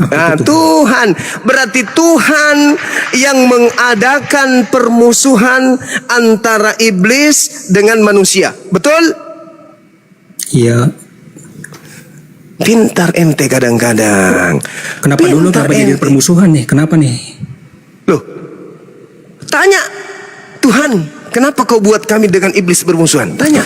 Apa jawaban Tuhan? Karena Adam dan Hawa itu kan melanggar perintah Tuhan yang harusnya buah itu tidak boleh dimakan. Tapi kalau di kami itu fase kedua, Kalau di kami karena Adam diberikan kemuliaan sebagai pemimpin di atas muka bumi, iblis diminta untuk hormat kepadanya. Iblis tidak mau. Kan gitu. Betul? Oke.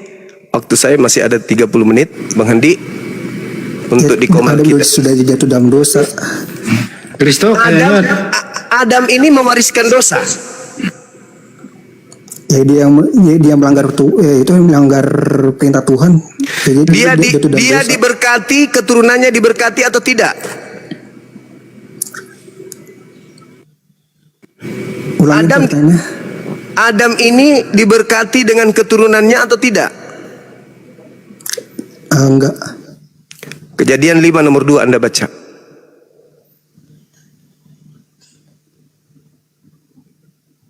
Fatalaqqa Adamu min rabbi kalimatin fataba alaihi innahu huwat tawwabur rahim. Anda baca Kejadian 5 nomor 2. Apa di situ tertulis? Laki-laki dan perempuan diciptakannya mereka, ia memberkati mereka dan memakai mereka manusia pada waktu mereka diciptakan. Mana dosa kutuk sementara dia diberkati? Tunjukkan dalilnya Adam dan keturunannya dikutuk. Silakan. Ini ada yang bilang terkutuk lah tanah, benar-benar. Tanah yang dikutuk, yang saya minta Adam mana?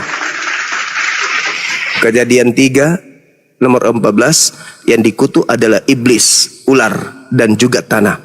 Adam dan keturunannya dikutuk, di mana dalilnya? Ndek Nara.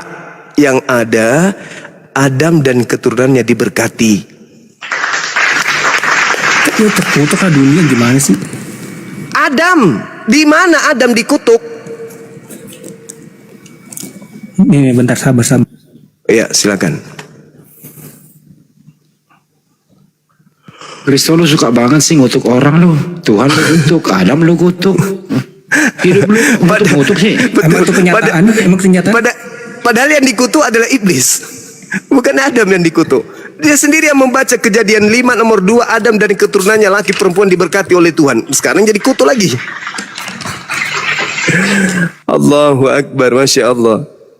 Di mana dalilnya Adam alaihi salam itu dikutuk? Umat Islam mengatakan Abang bisa pakai dalil kalau abang baca dari berurutan dari awal sampai akhir. Tuh, maka jangan dipersingkat-singkat.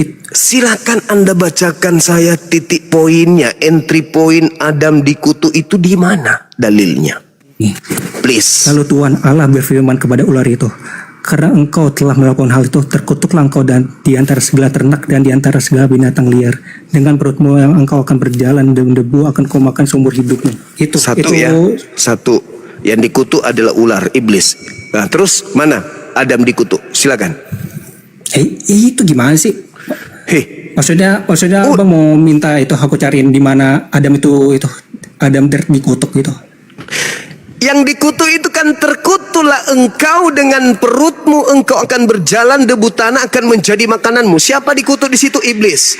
Mana kutukan Tuhan kepada Adam dan keturunannya? Tunjukkan. Itu Kejadian 3 ayat 14. Yang dikutuk di situ ular tua, bukan Adam. Jadi Yesus datang menebus kutuk iblis. Salah menebus dosa manusia. Lah, dosa yang mana? Toh Adam tidak diberi dosa. Dosa yang mana? Dosa itu melawan Tuhan. Mana dosanya Tuhan. Adam mana? Tadi Kejadian 5 nomor 2 dia diberkati. Mana dosa Adam? Mana? Jangan Anda mau nuduh sesuatu yang tidak ada. Jangan. Adam itu manusia suci. Adam alaihi salam. Kejadian 5 nomor 2, Adam dan keturunannya laki perempuan adalah manusia makhluk yang diberkati oleh Allah. Jangan kamu fitnah. Sedangkan yang dikutuk oleh Tuhan di Kejadian 3 nomor 14 itu adalah iblis. Yesus mati di atas tiang salib. Kristus yang mati di atas tiang salib. Yang mana yang betul? Yesus anak Maria manusia suci mati melepas kutuk iblis yang ada di Gan Eden, atau Yudas yang mati melepaskan kutuk untuk iblis? Ingat, Yohanes 6 nomor 70, Yesus berkata Yudas adalah iblis. Kalau iblis mati menebus iblis, masuk akal. Tapi kalau manusia suci Yesus anak Maria mati untuk menebus iblis, itu baru error. Nggak ada, kita nggak setuju masa kayak gitu, nggak pernah setuju. Oke. Kalau menebus dosa manusia, Oke, sekarang tolong tunjukkan di mana Tuhan mengutuk manusia. Dalil. Saya menunjukkan orang Tuhan Yesus dalil itu mengasihi manusia berdosa. Kejadian 3 nomor 14 yang dikutuk adalah iblis. Sekarang giliranmu menunjukkan fitnahanmu bahwa Adam yang dikutuk. Iya itu 3 ayat 14. Baca, dong. baca. Gimana? Baca, Coba baca. buka. Lo, kata punya dalil gimana? Baca silakan. Lalu Tuhan Allah berfirman kepada ular itu, karena engkau telah melakukan hal itu, terkutuklah engkau Kepada Adam atau kepada segala ular? Bilang engkau. Kepada Engkau, Adam atau bukan kepada engkau. ular? Itulah itu menandakan ada pelanggaran terhadap Adam dan Hawa. Saya ulang lagi. Kepada ular atau kepada Adam? Kedua-duanya. Fitnah yang sangat kejam yang Anda telah lakukan kepada Nabiullah Adam alaihissalam. Fitnah yang begitu kejam. Inilah ajaran Nabi palsu. Nabi Adam alaihissalam pun difitnah. Ajaran Nabi palsu gini. Pembinasa keji yang kayak gini. Yang percaya tentang fitnahan itu adalah orang-orang yang dibinasakan oleh sang pembinasa keji. Makanya di dalam Matius 24 nomor 15, sang pembinasa keji itu duduk di tempat yang kudus. Siapakah itu? Paulus. Orang ada melawan Tuhan, kenapa dia diberkati? Dalilnya Kejadian 5 nomor 2 itu mau dihapus. Mau dihapus. Coba Anda baca Kejadian 1 nomor 26. Apa kata Tuhan? Menciptakan Adam sesuai dengan rancangannya. Untuk apa? Untuk menguasai bumi. Betul? Betul? Momen abang membaca dari awal sampai akhir, jangan dilompat-lompat itu yang bikin Proses abang- penciptaan itu yang bikin Adam aja dulu. Adam dulu. Nggak usah ke matahari, nggak usah ke bulan, siang dan malam, nggak usah. Adam aja. Kejadian 1 nomor 26. Menjadikan Adam untuk jadi penguasa, pemimpin di atas muka bumi, untuk berkuasa atas ikan-ikan yang ada di laut, burung-burung yang ada di udara. Betul kan? Pertanyaannya, Ya betul. kalau Adam tidak tahu baik dan jahat, bisa enggak dia jadi pemimpin di atas muka bumi? Enggak. Gak bisa. Berarti harusnya Anda berterima kasih kepada Adam, bukan Anda mengutuknya. Andai saja Adam, sabar. Enaknya dong, gimana? Kalau Adam tidak makan buah pengetahuan baik dan buruk, apakah dia tahu baik dan buruk? Enggak. Enggak. Dia tahu. Kalau Adam tidak tahu baik dan buruk, bisa enggak dia jadi pemimpin? Ya sesuai apa yang Tuhan ajarkan. Kita harus taat kepada Tuhan. Bagaimana kalau Adam tidak tahu baik dan buruk? Saudara, bagaimana ceritanya Adam bisa jadi khalifah, pemimpin di atas muka bumi, menaklukkan lautan, menaklukkan udara, keturunannya buat pesawat, keturunannya bikin kapal laut, kalau dia tidak tahu baik dan buruk? Kalau Adam tidak makan buah baik dan buruk, apakah Anda bisa main TikTok? Dulu kan kan belum berdosa, gimana? Iya, saya tanya, kalau Adam tidak tahu baik dan buruk, apakah Anda bisa main TikTok sebagai cucunya? Bisa enggak? Bisa enggak Anda berpakaian? Bisa enggak kemudian makan makanan? Bisa enggak Anda sikat gigi? Ada enggak yang membuat pasta gigi? Ada enggak yang membuat pabrik pakaian? Ada enggak? Ada enggak yang bikin PLN? Kalau dia tidak makan buah baik dan buruk? Tidak ada. Maka Adam tanpa makan buah baik dan jahat, buruk dan jahat, Adam tak tidak ubahnya seperti kerah. Tidak memiliki apa-apa, tidak ada daya, tidak ada akal. Apa yang Anda bisa lakukan kalau Anda adalah kerah? Bisa. Jadi pemimpin bisa? Enggak bisa. Maka jangan mengutuk Adam, tapi katakan kepada Adam alaihi salam. Jadi menurut abang Adam itu siapa sih? Adam itu apa? Siapa? Adam itu adalah khalifah, pemimpin yang mewariskan ilmu pengetahuan baik dan jahat kepada keturunannya. Betul? Kenapa terjadi ya baik dan jahat? Kenapa? Kan tadi aku akan mengadakan permusuhan. Siapa yang mengadakan permusuhan? Adam atau Tuhan sendiri yang merancang Tuhan dan itu semua? iblis itu. Hai, iblis itu cuman alat. Allah yang mengadakan permusuhan. Anda baca Yesaya 45 nomor Kok 7. Tuhan mengadakan permusuhan? Anda baca tadi apa? Aku akan mengadakan permusuhan. Tuhan itu maha kuasa. Coba Anda baca Yesaya 45 nomor 7. Akulah Tuhan yang menciptakan kejahatan.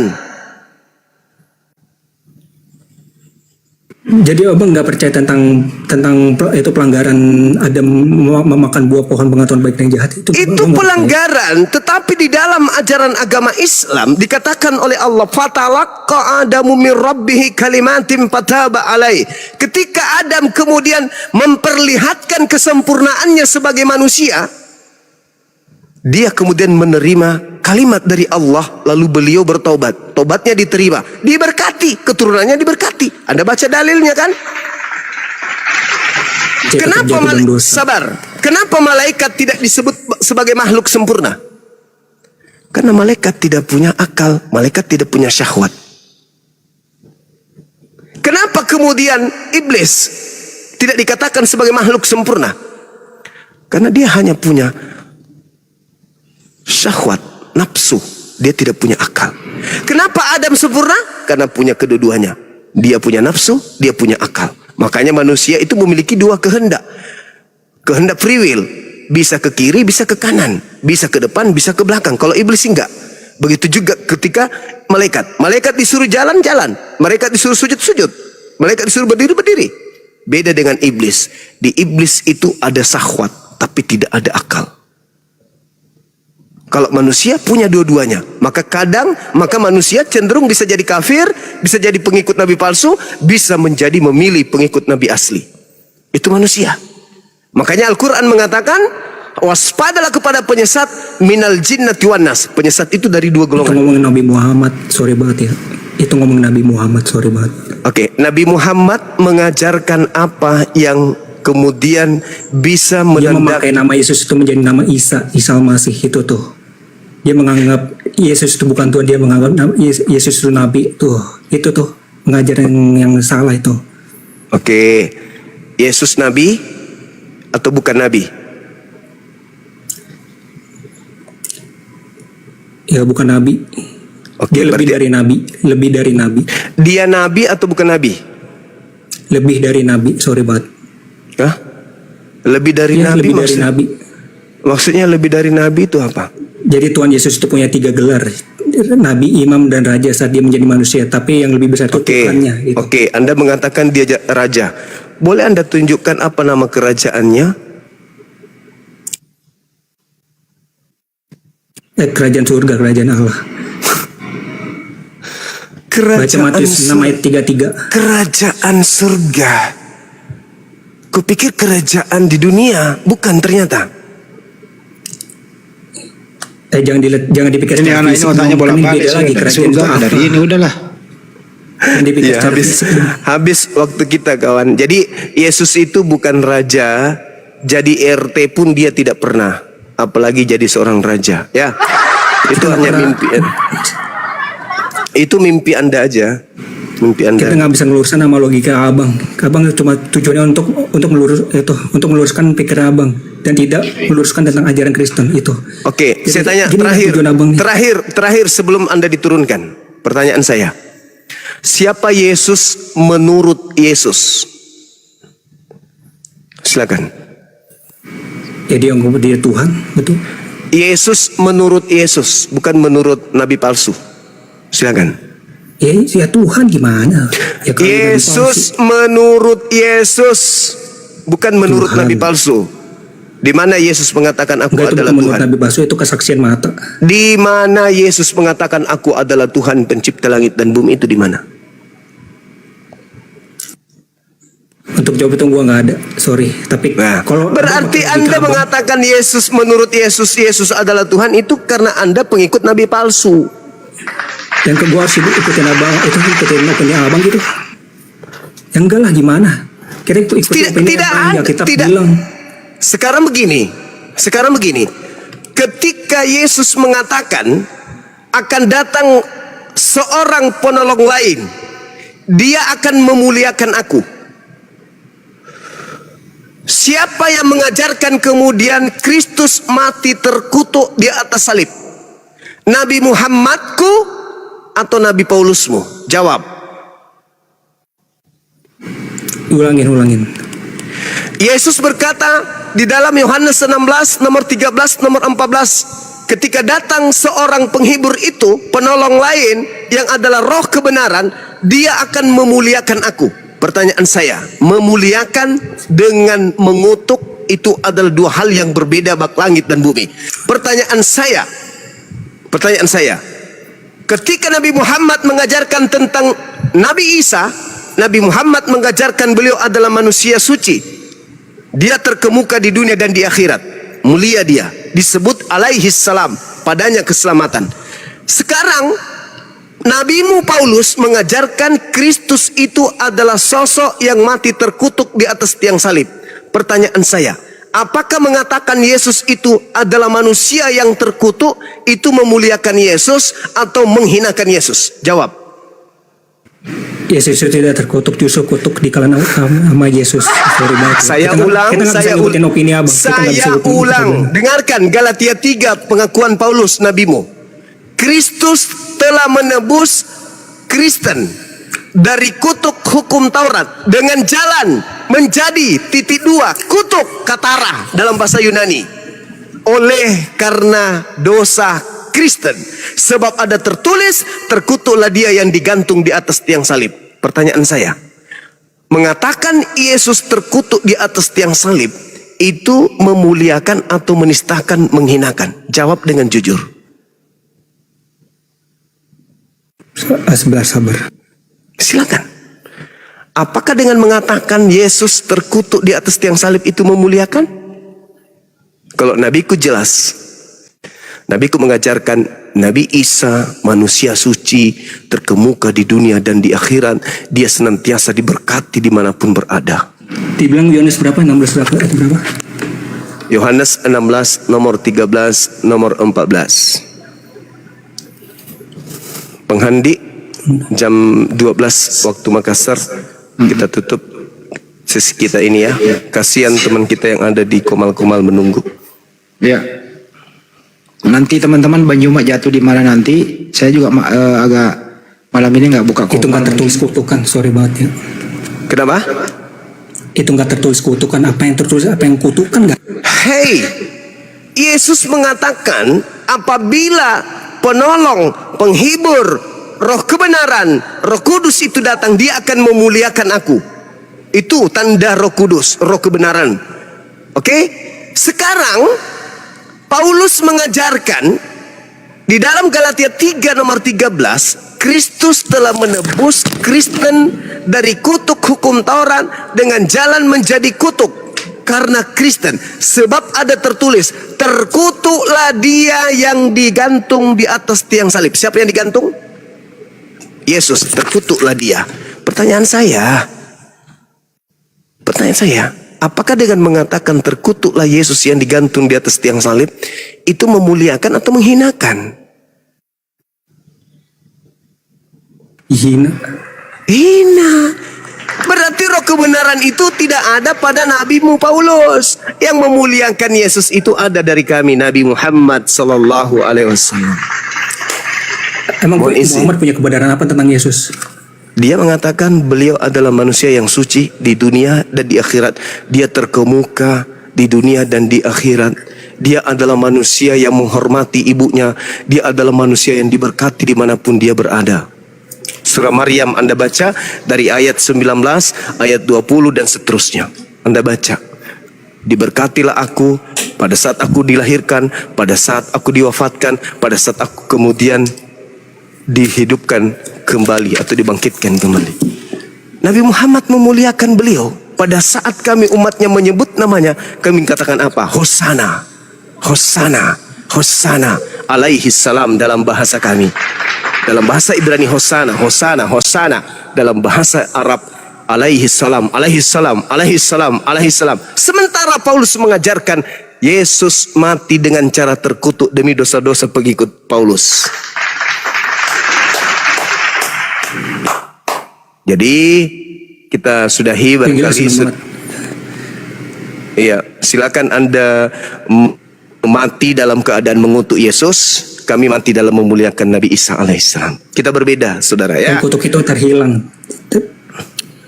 Nggak ada hilang karena dia mati dalam keadaan kutuk. Ada. Dalil Galatia 3 nomor 13. Dalil. Oke, suatu saat ntar kita balik lagi ya. Ntar gue bakal belajar lagi.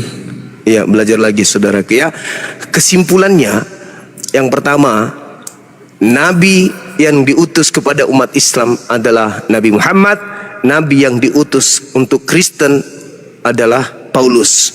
Siapakah Nabi yang kemudian memiliki tanda-tanda pengikutnya sebagai Nabi palsu? Memanggil Yesus Tuhan, bernubuat, mengusir setan, bermujizat pakai nama Yesus. Itu adalah pengikut Nabi Paulus. Kemudian kata Yesus di dalam Yohanes 16, 13, 14, apabila Roh Kudus itu datang, maka dia akan memuliakan aku. Di Al-Quran tidak ada penghinaan, tidak ada penistaan sedikit pun kepada oknum yang lahir tanpa ayah di tengah-tengah Bani Israel. Sedangkan di Bible Anda, seluruh dosa manusia, dosa curi ayam, perkosa ayam, mencuri dompetnya ayah, kemudian dan black box, semua yang mujizat apa, semua kemaksiatan yang terjadi ditanggung oleh Yesus. Dengan kata lain, dosa mencuri ayam Anda tempelkan ke Yesus. Dosa memperkaos ibu kandung, anak kandung, kau tempelkan kepada Paulus. Dosa orang makan orang, kau tempelkan kepada Yesus. Apakah itu memuliakan? Tidak sama sekali. Al-Quran surah Maryam ayat 19, Yesus Isa alaihissalam adalah manusia suci. Sedangkan Kristus Yesus di agama Anda adalah manusia yang paling terkutuk, yang paling busuk, yang paling berdosa, yang paling banyak menanggung dosa manusia. Sebab seluruh dosa Kristen ditanggung di pundaknya. Manusia yang paling banyak dosanya adalah Yesus. Apakah itu memuliakan? Itu menghinakan dan menistakan. Na'udzubillah tsumma na'udzubillah.